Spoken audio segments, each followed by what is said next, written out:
રણની રેતી, કચ્છની ધરતી, ગાંધીનો અવાજ છું. ભૂકંપથી પણ અટક્યો નથી, હું જીવનનો અંદાજ છું. દરેક અંધકારને મેં ચીરી નાખ્યા છે. હું નવા ભારતનું પ્રભાત છું.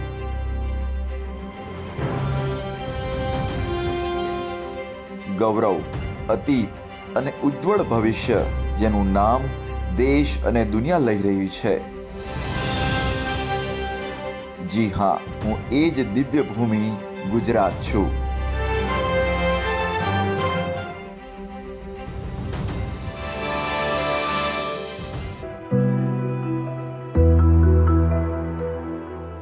કોઈના જીવનમાં જ્યારે ભૂકંપ આવે છે, જીવનનો પાયો હચમચી જાય છે. શિખર પર બેઠેલું જીવન ગણતરીની ક્ષણોમાં જ ધૂળમાં મળી જાય છે. પરિવારોના માળા વિખેરાઈ જાય છે અને દરેક આશાઓ ધરાશાયી થઈ જાય છે. પરંતુ હંમેશા હું થોડો અલગ રહ્યો છું. મારામાં સંસ્કૃતિઓએ શ્વાસ લીધો છે. પાષાણ યુગથી માંડીને કાંસ્ય યુગ સુધીમાં ધોળાવીરાના રૂપમાં હું માનવ સંસ્કૃતિઓનો ઇતિહાસ મારામાં સમાવીને બેઠો છું. તો સાથે સાથે યુગો પહેલા મારી ધરતી પર જ દ્વારકાધીશે પહેલા સુશાસનનો પાયો નાખ્યો હતો. હું સાબરમતીનો એક કાંઠો છું, જેણે વૈદિક કાળથી અત્યાધુનિક કાળ સુધીની યાત્રા જોઈ છે. હું અટલ, અખંડ વધતા ભારતની ઓળખ છું. હું સત્ય અને અહિંસાની એ ધરતી છું, જ્યાં મોહનદાસ કરમચંદ ગાંધી જેવી હસ્તીએ જન્મ લીધો. સાબરમતી આશ્રમમાં સત્યાગ્રહ અને ગ્રામોદ્યોગે નવા આયામો નક્કી કર્યા. દાંડી યાત્રાએ સ્વતંત્ર ભારત માટે હુંકાર ભર્યો. હું એ જ ગુજરાત છું, જે લોખંડી પુરુષ સરદાર વલ્લભભાઈ પટેલની કર્મભૂમિ અને જન્મભૂમિ રહી છે.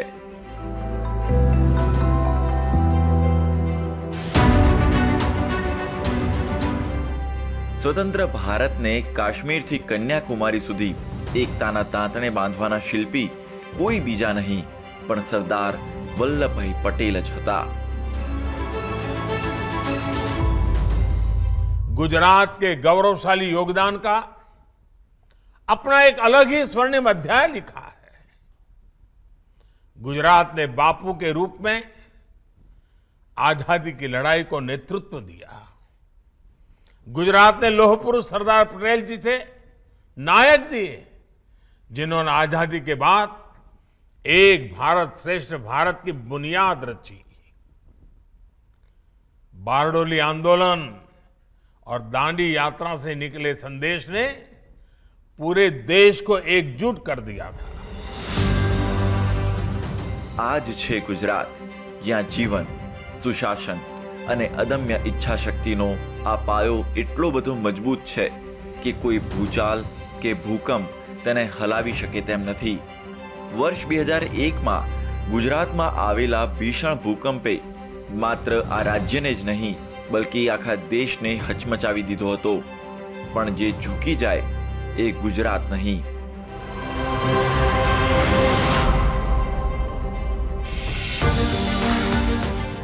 કહેવાય છે કે નાયક હંમેશા વિષમ પરિસ્થિતિઓમાં જ ખીલે છે. ગુજરાતની માટીમાંથી બેઠા થયેલા, સંઘર્ષોની આગમાં તપેલા દેશભક્તિની જ્યોત પોતાના દિલમાં પેટાવીને એક એવા નાયક રાષ્ટ્રપટલ પર આવ્યા, જેણે પોતાની કર્મભૂમિને રણભૂમિ માનીને પોતાની જાતને તેમાં ઝંપલાવી દીધી. અને તેમના માર્ગદર્શનમાં ભૂકંપની ભયાનક આપદાને ભૂલીને ગુજરાત પોતાની ધૂળ ખંખેરીને બેઠું તો થયું જ, પરંતુ તેણે એવું કંઈક કરી બતાવ્યું જેની કોઈને આશા પણ નહોતી. कच्छ में पहले जो भूकंप आया था, भूकंप के बाद अच्छे अच्छे रोड बने, बिल्डिंगें बन गई और कच्छ का इतना ये हो गया. अभी देखो नर्मदा का पानी भी कच्छ में आ रहा है. पहले भूकंप के पहले बोझ का दिखने में अच्छा नहीं था, अभी देखने में भी बोझ बहुत ग्रेट, अभी तो ग्रेट सिटी हो गया है बहुत। बहुत कुछ काम किया है, पानी का किया है, गटर का किया है, रोड का काम किया है, सब काम अच्छे से कर रहे हैं और आगे चाहते हैं कि मोदी जी साल में एक बार यहाँ पे आए।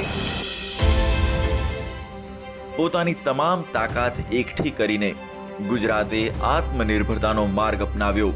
પોતાને આર્થિક રીતે મજબૂત બનાવવા માટે નવો માર્ગ શોધી કાઢ્યો. પછી સામે આવ્યું એક એવું મોડલ જેને હવે દુનિયા ગુજરાત મોડલ તરીકે ઓળખે છે.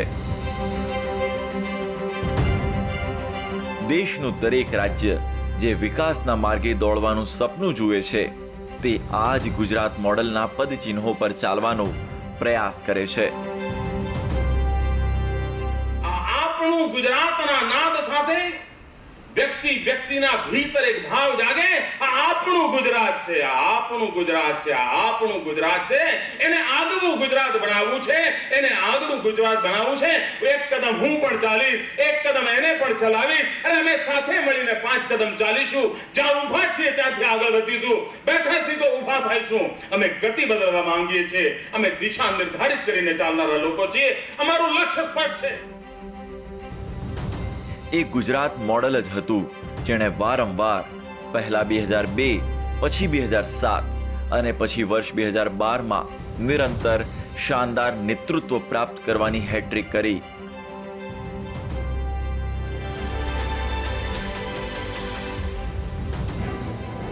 ગુજરાતમાં ease of business. Gujarat model જે મજબૂત સ્તંભો પર ટકેલું છે તેમાંથી એક છે આર્થિક સ્તંભ. ગુજરાત સમગ્ર દેશના અર્થતંત્રની કરોડરજ્જુ છે. ગુજરાત દેશના જીડીપીમાં 8% કરતાં વધારે યોગદાન આપે છે.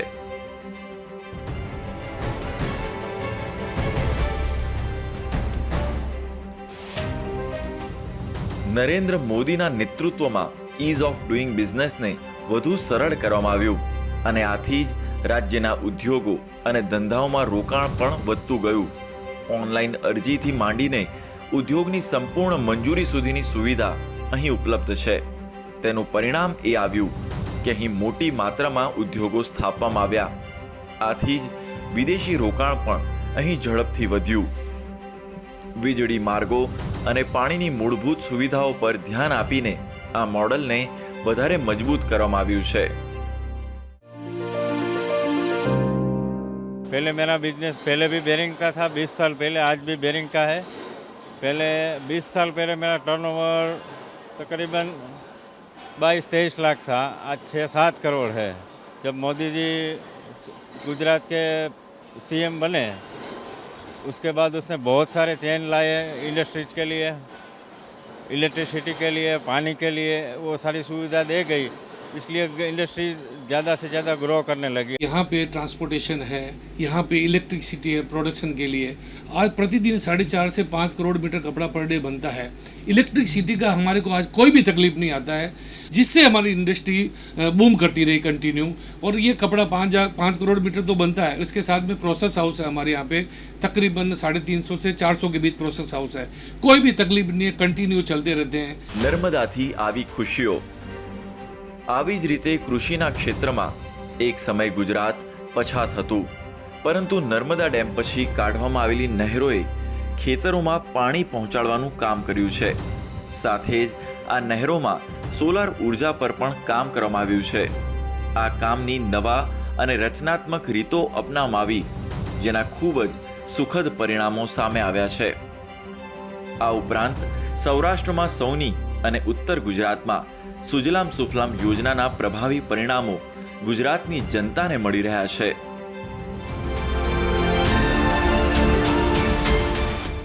सौराष्ट्र में किसानों और मछुआरों दोनों के जीवन में पिछले 2 दशकों में बहुत बड़ा बदलाव आया है.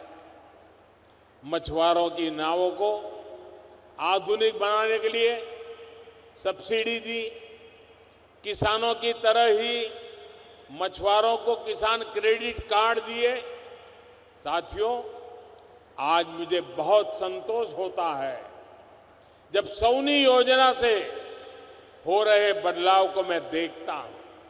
मुझे याद है मैंने जब सौनी योजना की बात कही थी तो हमारे सौराष्ट्र में मैंने राजकोट में आकर के इसकी शुरुआत की थी। सारे मीडिया वालों ने लिखा था कि देखो चुनाव आया इसलिए मोदी जी ने घोषणा कर दी, चुनाव जाएगा भूल जाएंगे। लेकिन मैंने सबको गलत सिद्ध कर दिया। आज सौनी योजना नर्मदा मैया को लेकर के उसे जहां जहां पहुंचाने का संकल्प किया था तेज गति से पहुंच रही है भाइयों। हमें आनंद है यहाँ पाटन डिस्ट्रिक्ट में पूरा विस्तार में नर्मदा का पानी मिल रहा है, कृषि के लिए भी मिल रहा है और पीने के लिए भी। वो पानी का पीने के लिए फायदा वो बढ़िया फायदा है। पानी पीने के लिए घर घर पीने के लिए तो बहुत अच्छा काम है। सब हमारे गांव में नहीं पर सौराष्ट्र में होलसेल गांव में है। ग्रामीण क्षेत्રમાં ગુજરાત જ્યારે દેશ 2 કે 3% ખેતીમાં તેજી જોઈ રહ્યો હતો ત્યારે ગુજરાતના પ્રગતિશીલ ખેડૂતોએ ઉપજ વધારી અને ગુજરાતમાં કૃષિ વિકાસનો દર 2 અંકમાં આવી ગયો। ગુજરાતની જમીનને બિન ઉપજાઉ માનવામાં આવતી હતી, પરંતુ કુશળ નેતૃત્વ, ખેડૂતોના પરિશ્રમ અને શોધપરક કૃષિ આવિષ્કારોથી અહીંની ધરતી પણ સુજલામ સુફલામ થઈ ગઈ।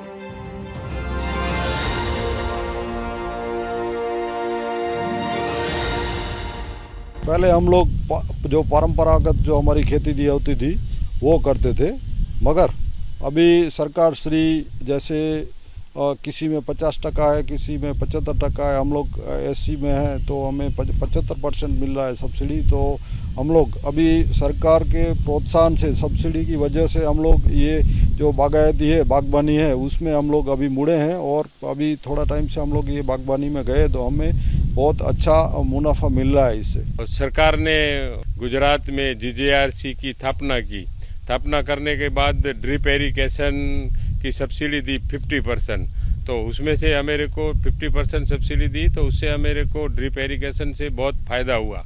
तो हम अलग अलग क्रॉप कर सके कि अभी भी हम आज के समय में 60 क्रॉप करते हैं, क्योंकि ड्रिप इरिगेशन हो गया, नेट हाउस हो गया। एग्रो फॉरेस्ट्री मैंने लगाई हुई है।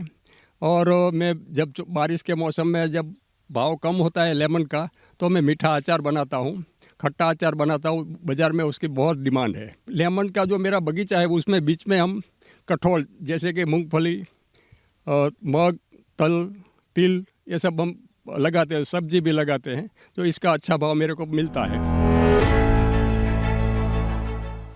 સૌર ઉર્જાના સહારે ગુજરાતના ખેડૂતો પોતાના ખેતરોના કિનારા અને મેળા પર સૌર યુનિટ લગાવીને કમાણી કરી રહ્યા છે। જે ખેડૂતો પહેલા સિંચાઈ માટે વીજળીના બિલ માટે દર વર્ષે 12,000 થી 20,000 રૂપિયા આપતા હતા, તે ખેડૂતો હવે પોતાના ખેતરોમાં સોલારની મદદથી વીજળી પેદા કરીને ગ્રીડને આપી રહ્યા છે। તેના કારણે તેમને દર મહિને 6,000 થી 8,000 રૂપિયા મળી રહ્યા છે। અક્ષય ઉર્જા માધ્યમોની મદદથી દેશના અક્ષય ઉર્જા મોડલમાં ગુજરાતનું યોગદાન 12% કરતાં પણ વધારે છે। જ્યોતિગ્રામ યોજનામાં નક્કી કરાયું કે દરેક ઘરમાં આશાનું અજવાળું પથરાશે। જે હાથ ખેતરની માટીમાં જીવ પૂરે છે, જે મજૂરો પોતાના પરસેવાની શાહીથી વિકાસની કવિતા લખે છે, તેમના ઘરો રોશનીથી જગમગી ઉઠ્યા છે। चांपानेर वो जगह है जहां साल 2006 में गुजरात का गौरव बढ़ाने वाली ज्योतिर्ग्राम योजना की शुरुआत हुई थी। मैं जब मुख्यमंत्री बना तब लोग मुझे कहते थे, साहब कम से कम शाम को खाना खाते समय बिजली मिले इतनी व्यवस्था करो। यही माँ काली के चरणों में बैठ करके हमने ज्योतिर्ग्राम योजना से गुजरात में और देश में पहली बार 24 घंटे घरों में बिजली पहुंचाने में सफलता प्राप्त की थी। और तब उस समय के हमारे राष्ट्रपति श्री APJ अब्दुल कलाम जी उस कार्यक्रम में आए थे और उनके कर कमलों से हमने उसको लॉन्च किया था। ज्योतिर्ग्राम योजना ने गुजरात के विकास में एक नया अध्याय जोड़ा। इस योजना की वजह से गुजरात के लोगों को 24 घंटे बिजली मिलना शुरू हुआ। ज्योतिर्ग्राम योजना की जो हम बात करें तो वो उस टाइम तत्कालीन मुख्यमंत्री नरेंद्र मोदी जी थे। उन्होंने भविष्य का विजन देख के ये योजना चालू की थी और ये योजना के माध्यम से 15-16 साल हो गए, तो उनके बाद अभी जो परिणाम मिल रहे हैं वो बहुत ही बढ़िया और अच्छे परिणाम है। 16 साल में हमने कभी ऐसा नहीं देखा कि कभी हमको लालटेन जलानी पड़ी हो या फिर और इन्वर्टर रखना पड़ते हो। पहले का समय ऐसा था कि हर घर में इन्वर्टर की ज़रूरत पड़ती थी, लालटेन कंटिन्यू चालू रखनी पड़ती थी। હરિયાળા ખેતરો, કામકાજમાં વ્યસ્ત શ્રમિકોના હાથ અને આમ આદમીના ચહેરા પર સંતોષની ખુશી એ વાતનો સંતોષ વ્યક્ત કરે છે કે તેઓ પણ વિકાસનો હિસ્સો છે। જે યોજના તેમના માટે બની રહી છે એ તેના સુધી ખૂબ જ સારી રીતે પહોંચી રહી છે। આ જ સંતોષ ગુજરાત મોડલનો પાયો છે। આ જ તો છે ગરવી ગુજરાત। મહિલા સશક્તિકરણ ગુજરાત મોડલનો બીજો મજબૂત સ્તંભ છે સામાજિક સ્તંભ, જેમાં સ્વાસ્થ્ય અને શિક્ષણ પર ભાર મૂકવામાં આવ્યો છે। નારી ગૌરવ, નારી સુરક્ષા અને નારી શિક્ષણે રાજ્યની અડધી વસ્તીની દશા બદલી નાખી છે। ચિરંજીવી યોજના માટે સંસ્થાગત પ્રસૂતિઓને પ્રોત્સાહન આપવામાં આવ્યું, જેના કારણે માતૃ અને શિશુ મૃત્યુદરમાં ઘટાડો થયો। મહિલા સશક્તિકરણ દ્વારા આર્થિક અને સામાજિક ઉત્કર્ષની ગાથા લખવામાં આવી।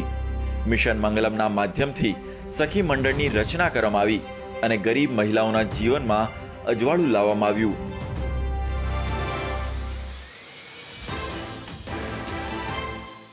हमारा सखी मंडल है आस्था सखी मंडल, जहाँ पे सरकार ने सारी योजनाएं दी है, जैसे कि छोटे छोटे काम, तोरण बनाना, मूर्ति बनाना, भाई टेडी बियर बनाना, ऐसे सरकार की तरफ से हमें सारी योजनाओं के लिए दौरान काम करते हैं। तो 150 से 200 रुपये का हम रोज़ाना कर लेते हैं, हम खुद का गुजारा कर लेते हैं। बेरोजगार बहनें थी, अब अपने पैरों पे खड़ी हो चुकी है और सरकार से जो सशक्तिकरण की बात चल रही है वो सच में है और हमने अनुभवी है।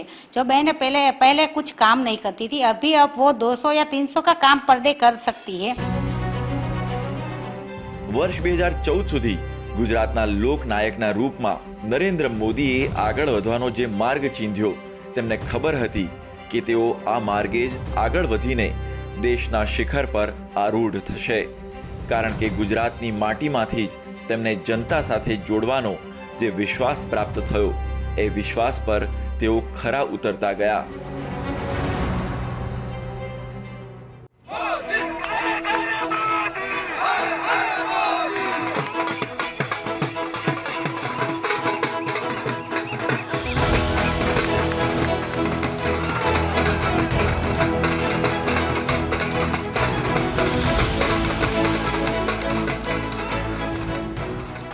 मैं नरेंद्र दामोदर दास मोदी ईश्वर की शपथ लेता हूं कि मैं विधि द्वारा स्थापित भारत के संविधान के प्रति सच्ची श्रद्धा और निष्ठा रखूंगा।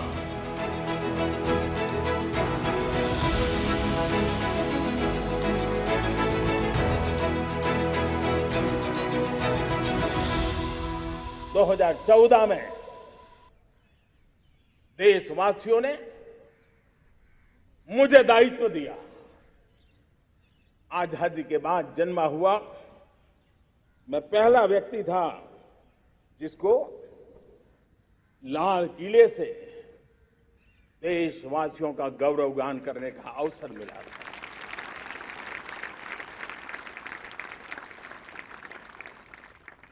लेकिन मेरे दिल में जो भी आप लोगों से सीखा हूं, जितना आप लोगों को जान पाया हूं मेरे देशवासियों, आपके सुख दुख को समझ पाया हूं,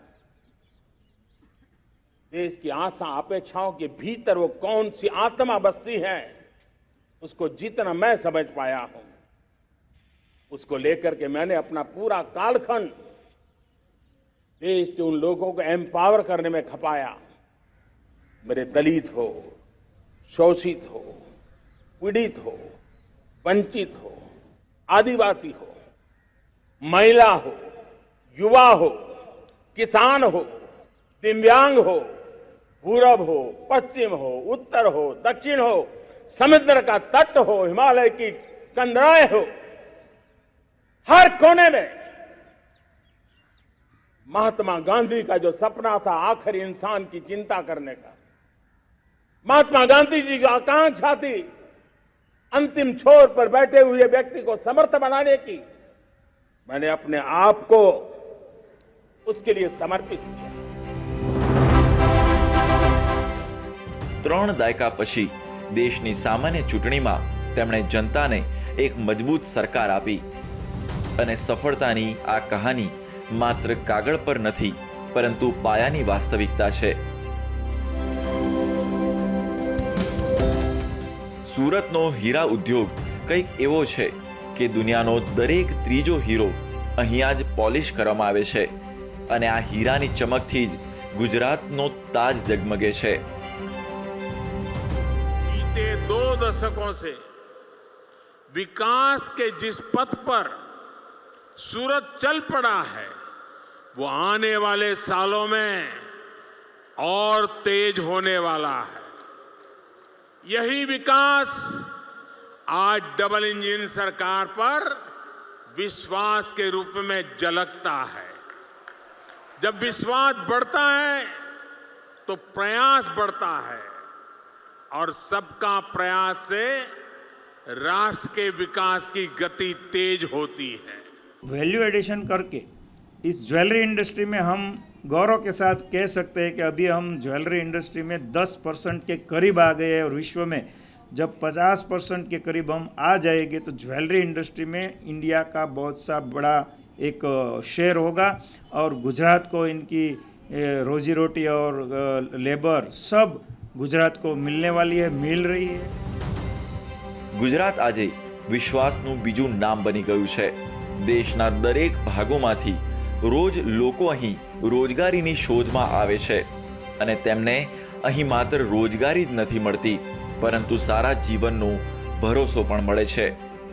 हिंदुस्तान का कोई प्रदेश ऐसा नहीं होगा जिसके लोग सूरत की धरती पे न रहते हो। एक प्रकार से मिनी हिंदुस्तान सूरत की सबसे बड़ी खासियत यह है ये शहर सूरत इस बात के लिए मैं हमेशा उसका गर्व करता हूं, ये शहर श्रम का सम्मान करने वाला शहर है। આ એ જ વર્કફોર્સ છે જેમાં દેશના શ્રમિકોના પરસેવાની ધાર છે અને કારોબારી ગુજરાતીઓની પૂંજી છે। આ બંને તાકાત સાથે ભેગી થઈ જાય છે ત્યારે ભારત $5 ટ્રિલિયન અર્થવ્યવસ્થા તરફ મજબૂતીથી ડગલા માંડવા લાગે છે। મફતની રાજનીતિથી પેટ તો ભરી શકાય પણ સન્માનની રોટી માટે તો મહેનત અને રોજગારનો જુસ્સો જ હોવો જરૂરી છે।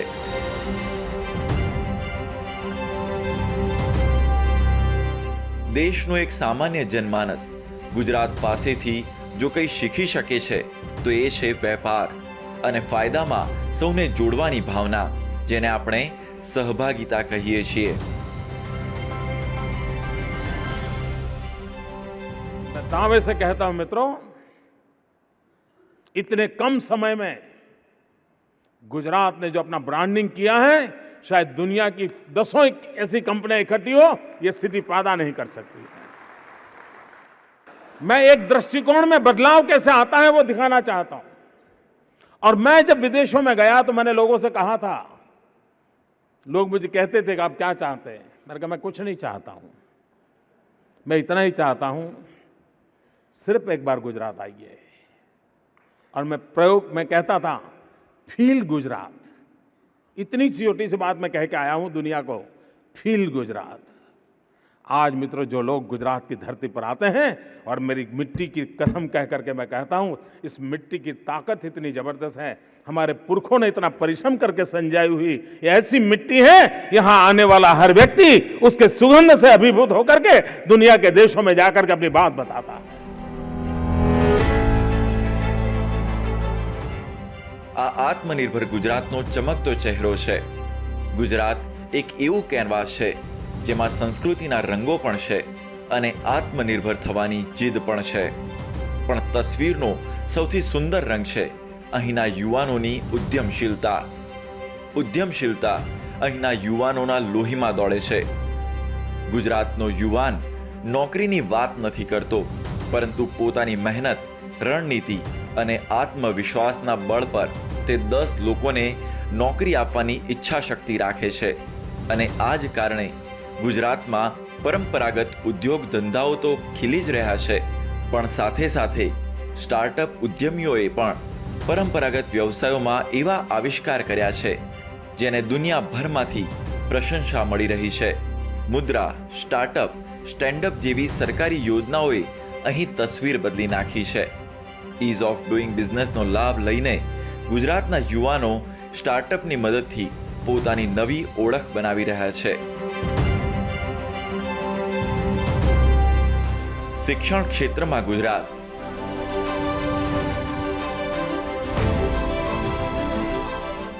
ગુજરાતના યુવાનો આજે પ્રગતિની ઉડાન ભરી રહ્યા છે, તો તેનો આધાર છે શિક્ષણ. એ શિક્ષણ જેનું લક્ષ્ય દરેક વિદ્યાર્થીઓના સર્વાંગી વિકાસ કરવાનું છે. શિક્ષણ ગુજરાત મોડલમાં હંમેશા પહેલી પ્રાથમિકતાએ રહ્યું છે.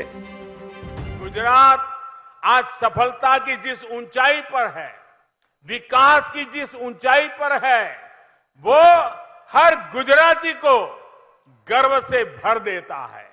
इसका अनुभव मैंने कल गांधीनगर के विद्या समीक्षा केंद्र में भी किया.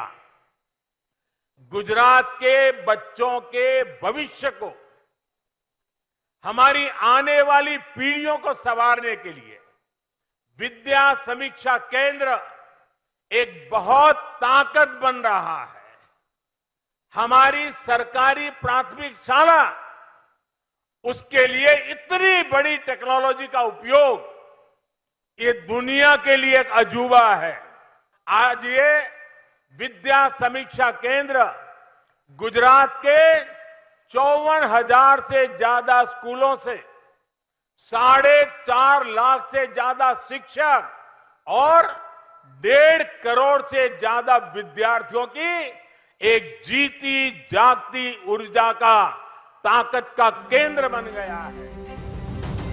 એક એવું શિક્ષણ જેમાં ગુજરાતની ગૌરવપૂર્ણ અતીતની કહાનીઓ તો હોય જ, સાથે સાથે ભવિષ્યની દૂરંદેશી વિચારધારા પણ હોય.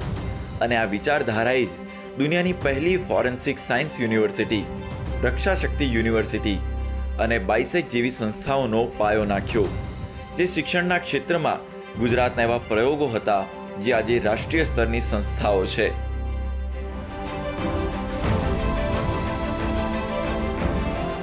मैं राष्ट्रीय रक्षा यूनिवर्सिटी में मास्टर्स इन पुलिस एडमिनिस्ट्रेशन का छात्र हूँ.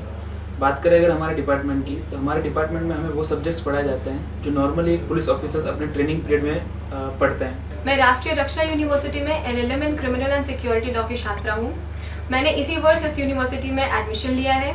साल 2020 में जब सेंट्रल गवर्नमेंट ने इस यूनिवर्सिटी की स्थापना की थी, तो मुझे यह जानकर बहुत खुशी हुई कि राष्ट्रीय सुरक्षा को उच्च शिक्षा के साथ जोड़ने का प्रयास किया गया है. વ્યક્તિત્વનું ચરિત્ર નિર્માણ ગુજરાતના શિક્ષણની ઓળખ બની રહ્યું છે. આ કારણે જ WHOએ પારંપરિક ચિકિત્સાના શિક્ષણ માટે ભારતમાં ગુજરાતને પસંદ કર્યું. આ ગૌરવની વાત છે કે સંયુક્ત રાષ્ટ્રનું ભારતમાં પહેલું આંતરરાષ્ટ્રીય કેન્દ્ર જામનગરમાં બની રહ્યું છે. WHO global centre for traditional medicine के लिए सभी ने अपनी शुभकामनाएं दी हैं. मैं सभी का आभारी हूं. साथियों, WHO ने ट्रेडिशनल मेडिसिन के इस सेंटर के रूप में भारत के साथ एक नई पार्टनरशिप की है. ये ट्रेडिशनल मेडिसिन के क्षेत्र में भारत के कंट्रीब्यूशन और भारत के पोटेंशियल दोनों का सम्मान है. भारत इस पार्टनरशिप को पूरी मानवता की सेवा के लिए बहुत बड़ी जिम्मेदारी के रूप में ले रहा है। સ્વાસ્થ્ય ક્ષેત્રમાં ગુજરાત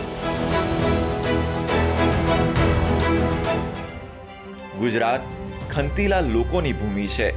તેણે ન જાણે કેટલીય આપદાઓનો સામનો કર્યો છે. આવામાં કોવિડનો પડકાર જ્યારે સામે આવ્યો ત્યારે પણ ગુજરાત એક આદર્શ તરીકે સામે આવ્યું. કોવિડ-19ના પડકારનો સામનો કરવા માટે સરકારી સંસ્થાઓથી માંડીને ખાનગી સંગઠનો અને એક સામાન્ય ગુજરાતીએ જે અદમ્ય ઈચ્છા શક્તિનો પરિચય આપ્યો તેની વિશ્વ આરોગ્ય સંગઠને પણ પ્રશંસા કરી છે. WHOએ સૂચન કર્યું કે અમદાવાદમાં મહામારીના નિયંત્રણ અને ઉપચાર માટે ધન્વંતરી રથ, 104 હેલ્પલાઇન, સંજીવની વાન જેવી પહેલ અને ખાનગી હોસ્પિટલોની સક્રિય સહભાગિતાને આવી જ રીતે ભારતના અન્ય શહેરો અને વિદેશોમાં પણ અપનાવી જોઈએ. આ છે જે મજબૂત ગુજરાતની તસવીર, જે મુશ્કેલીઓની આંધી સામે પણ દ્રષ્ટાંત બનીને સામે આવે છે.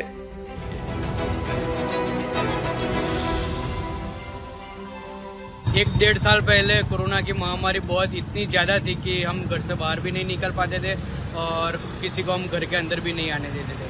पर उस समय ये धन्वंतरी रथ की सेवाएं इतनी काम आई कि वो रथ हमारे हर गली मोहल्ले के और गांव के अंदर आता था और हमें वहाँ के डॉक्टर और नर्स जो अंदर 4 लोग बैठे हुए होते वो हमारा चेकअप करते थे, ट्रीटमेंट करते थे, हमें वक्त पे दवाइयाँ अच्छे से देते थे. जो गरीब लोग हैं जो प्राइवेट अस्पताल में नहीं जा सकते तो उन लोगों को घर बैठे इलाज हो सकता है और उन लोगों को जो काफ़ी सारी जो बीमारियां होती है जैसे उन लोगों को विटामिन की कमी हो या उन लोगों को आयरन की गोली की जरूरत हो तो वो सब मिल सकता है उन लोगों को घर बैठे. और जैसे दूसरी कुछ भी वो लोग बीमारी हो तो उसका सॉल्यूशन वो लोग डॉक्टर के पास ले सकते हैं और उनकी सलाह लेके उनको आगे क्या करना है उसकी जानकारी वो घर बैठे ले सकते हैं.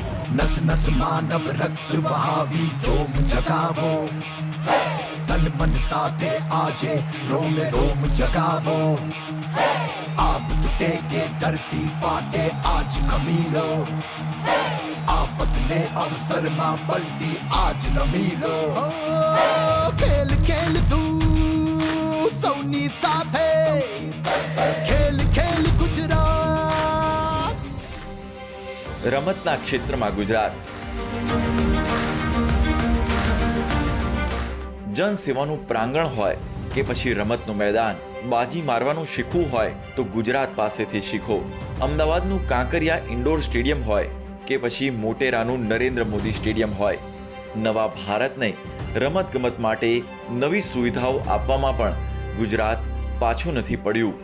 આના જ પરિણામે ભાવિના પટેલ સહિત ઘણા ખેલાડીઓ गुजरात અને દેશનો આંતરરાષ્ટ્રીય ફલક પર વિજય ધ્વજ ફેલાવી રહ્યા છે.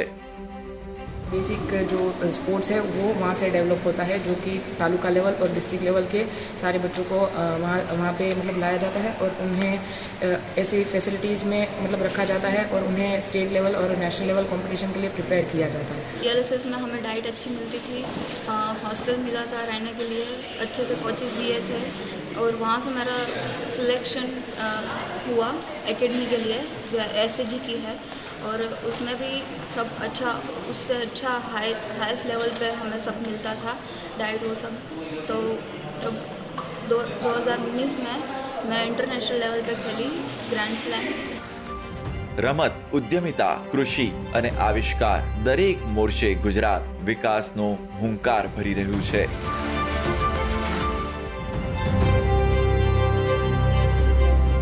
પરંતુ આ હુંકારને જે ભાવનાથી બળ મળે છે એ છે સહકારિતાની ભાવના. સહકારિતાના મોરચે ગુજરાત ખરેખરમાં વિશ્વગુરુ છે. गुजरात में सहकारिता की एक समृद्ध परंपरा रही है और संस्कार भी है, तभी तो सहकार है और सहकार है तभी तो समृद्धि है. दूध से जुड़े सहकारी आंदोलन को जो सफलता मिली है इसका विस्तार अब हम खेती से जुड़े बाकी क्षेत्रों में भी कर रहे हैं. સહકારિતાની આ કહાની આણંદમાં અમૂલથી શરૂ થઈ અને હવે સુરતમાં સુમૂલ ડેરી સુધી પહોંચી ગઈ છે. સુમૂલની યાત્રા 200 લીટરથી શરૂ થઈને 20 લાખ લીટર સુધી પહોંચી ગઈ છે.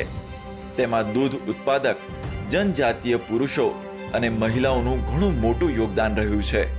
આજે જનજાતીય પુરુષો અને મહિલાઓના સખત પરિશ્રમ અને લગ્નના કારણે દરરોજ 7 કરોડ રૂપિયાના દૂધનું વેચાણ થાય છે અને આ રકમ 2.5 લાખ સભ્યોના બેંક ખાતામાં સીધા ટ્રાન્સફર કરવાની વ્યવસ્થા કરવામાં આવી છે.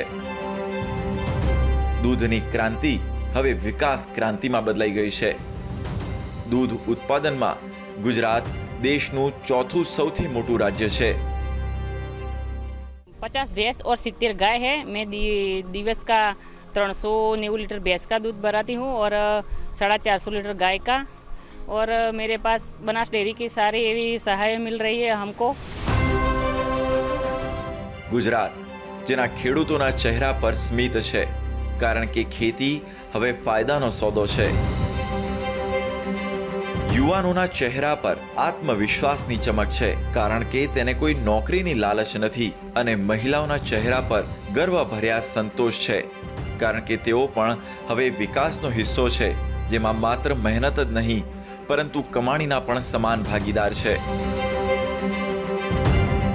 માર્ગો વિકાસની મંજિલ તરફ જઈ રહી છે. રોશનીમાં આત્મનિર્ભરતાની ચમક છે.